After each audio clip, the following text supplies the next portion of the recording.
April 6ರಂದು ಬಿಜೆಪಿಗೆ ಸೇರ್ತಾರೆ ಸುಮಲತಾ ಅಂಬರೀಶ್ ಎಂಬ ಮಾಹಿತಿ ನ್ಯೂಸ್ ಫಸ್ಟ್ಗೆ ಅವರ ಆಪ್ತ ವಲಯಗಳಿಂದಲೇ ಸಿಗ್ತಾ ಇದೆ. ಕೆಲವೇ ಕ್ಷಣಗಳಲ್ಲಿ ಈ ಬಗ್ಗೆ ಅಧಿಕೃತ ಘೋಷಣೆಯ ನಿರೀಕ್ಷೆ ಕೂಡ ಇದೆ. ಮೈತ್ರಿ ಅಭ್ಯರ್ಥಿಯಾಗಿ ಮಂಡ್ಯ ಲೋಕಸಭಾ ಕ್ಷೇತ್ರದಿಂದ ಕಣಕ್ಕಿಳಿದಿರುವಂತ ಎಚ್.ಡಿ. ಕುಮಾರಸ್ವಾಮಿ ಅವರಿಗೆ ಹಾಲಿ ಸಂಸದೆ ಸುಮಲತಾ ಅಂಬರೀಶ್ ಅವರು ಬೆಂಬಲವನ್ನು ಸೂಚಿಸುತ್ತಾರೆ ಅಂತ ಹೇಳಲಾಗ್ತಾ ಇದೆ. ಈಗಾಗಲೇ ದೃಶ್ಯಾವಳಿಗಳಲ್ಲಿ ನೋಡ್ತಾ ಇದ್ದೀವಿ. ಮಂಡ್ಯದಲ್ಲಿ ಇರುವಂತಹ ಚಾಮುಂಡೇಶ್ವರಿ ನಗರದ ನಿವಾಸಕ್ಕೆ ಹಾಲಿ ಸಂಸದೆ ಸುಮಲತಾ ಅಂಬರೀಶ್ ಅವರ ಆಗಮನ ಆಗಿದೆ. ಅವರ ಜೊತೆ ಅವರ ಪುತ್ರ ನಟ ಅಭಿಷೇಕ್ ಅಂಬರೀಶ್ ಅವರ ಆಗಮನ ಆಗಿದೆ. ರಾಕ್ಲೈನ್ ವೆಂಕಟೇಶ್ ಅವರು ಕೂಡ ಇದ್ದಾರೆ. ಇದರ ಜೊತೆಗೆ ಚಾಲೆಂಜಿಂಗ್ ಸ್ಟಾರ್ ದರ್ಶನ್ ಅವರು ಕೂಡ ಉಪಸ್ಥಿತರಿದ್ದಾರೆ. ಈಗ ನೋಡ್ತಾ ಇದ್ದೀವಿ, ಅವರು ಸುದ್ದಿಗೋಷ್ಠಿ ಮಾಡಲಿಕ್ಕೆ ನೇರವಾಗಿ ತೆರಳ್ತಾ ಇದ್ದಾರೆ.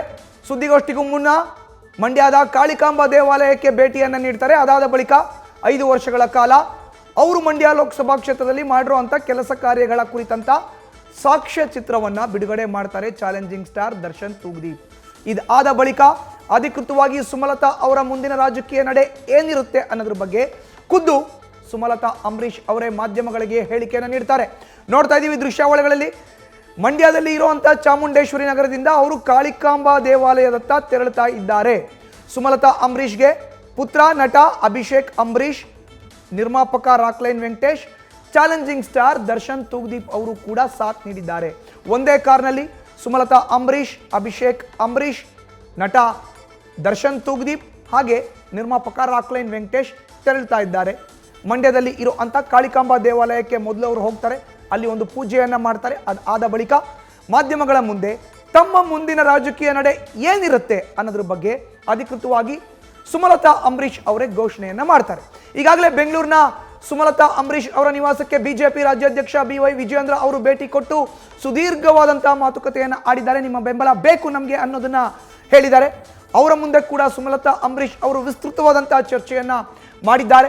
ಇದರ ಜೊತೆಗೆ ಹಾಲಿ ಅಭ್ಯರ್ಥಿಯಾಗಿ ಉಮೇದುವಾರಿಕೆಯನ್ನು ಸಲ್ಲಿಸಲಿಕ್ಕೆ ಮುಂದಾಗ್ತಾ ಇರುವಂತಹ ಮೈತ್ರಿ ಅಭ್ಯರ್ಥಿ ಎಚ್.ಡಿ. ಕುಮಾರಸ್ವಾಮಿ ಅವರು ಕೂಡ ಸುಮಲತಾ ಅಂಬರೀಶ್ರ ಬೆಂಗಳೂರಿನ JP ನಗರದ ನಿವಾಸಕ್ಕೆ ತೆರಳಿ ಮಾತುಕತೆಯನ್ನು ಮಾಡಿದ್ದಾರೆ. ಅವರ ಬಳಿ ಕೂಡ ವಿಸ್ತೃತವಾದಂಥ ವಿಚಾರವನ್ನು ಚರ್ಚೆ ಮಾಡಿದ್ದಾರೆ ಸುಮಲತಾ ಅಂಬರೀಶ್ ಅವರು. ಇದಕ್ಕಿಂತ ಮುಂಚಿತವಾಗಿ ಬಿಜೆಪಿ ಹೈಕಮಾಂಡ್ ನಾಯಕರ ಜೊತೆ ಕೂಡ ಚರ್ಚೆಯನ್ನು ಮಾಡಿದ್ದಾರೆ ಮಂಡ್ಯ ವಿಚಾರಕ್ಕೆ ಸಂಬಂಧಪಟ್ಟಂತೆ. ಇನ್ನು ಕಳೆದ 3-4 ದಿನಗಳ ಹಿಂದೆ ಬೆಂಗಳೂರಿನ JP ನಗರದ ನಿವಾಸದಲ್ಲಿ ಕಾರ್ಯಕರ್ತರ ಸಭೆಯನ್ನು ಕೂಡ ನೇರವಾಗಿ ಸುಮಲತಾ ಅಂಬರೀಶ್ ಅವರು ಕರೆದಿದ್ರು. ಮಂಡ್ಯದಲ್ಲಿ ಏನು ಮಾಡಬೇಕು ಅಂತ ಖುದ್ದು ಕಾರ್ಯಕರ್ತರಿಂದ ಅನಿಸಿಕೆ ಅಭಿಪ್ರಾಯಗಳನ್ನು ಸಂಗ್ರಹ ಮಾಡಿದ್ರು.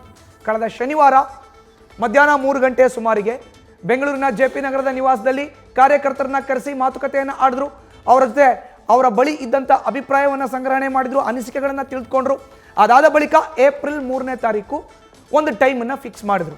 ಏಪ್ರಿಲ್ 3ನೇ ತಾರೀಕು ನಾನೇ ಮಂಡ್ಯಕ್ಕೆ ಬರ್ತೀನಿ, ಮಂಡ್ಯದಲ್ಲೇ ನಿಂತು ಮಂಡ್ಯ ಜಿಲ್ಲೆಯ ನೆಲದಲ್ಲಿ ನಿಂತು ನಾನು ನನ್ನ ಮುಂದಿನ ರಾಜಕೀಯ ನಡೆ ಏನು ಅನ್ನೋದನ್ನ ತಿಳಿಸ್ತೇನೆ ಅನ್ನೋ ಹೇಳಿಕೆಯನ್ನು ಮಾಧ್ಯಮಗಳ ಮುಂದೆ ಸುಮಲತಾ ಅಂಬರೀಶ್ ನೀಡಿದ್ರು. ಈ ನಿಟ್ಟಿನಲ್ಲಿ ಈಗ ಸುಮಲತಾ ಅಂಬರೀಶ್ ಅವರು ಮಂಡ್ಯಗೆ ತೆರಳಿದ್ದಾರೆ. ಇನ್ನೇನು ಕೆಲವೇ ನಿಮಿಷಗಳಲ್ಲಿ ಅವರ ಮುಂದಿನ ರಾಜಕೀಯ ನಡೆ ಏನು ಅನ್ನೋದನ್ನ ಪ್ರಕಟ ಮಾಡ್ತಾರೆ.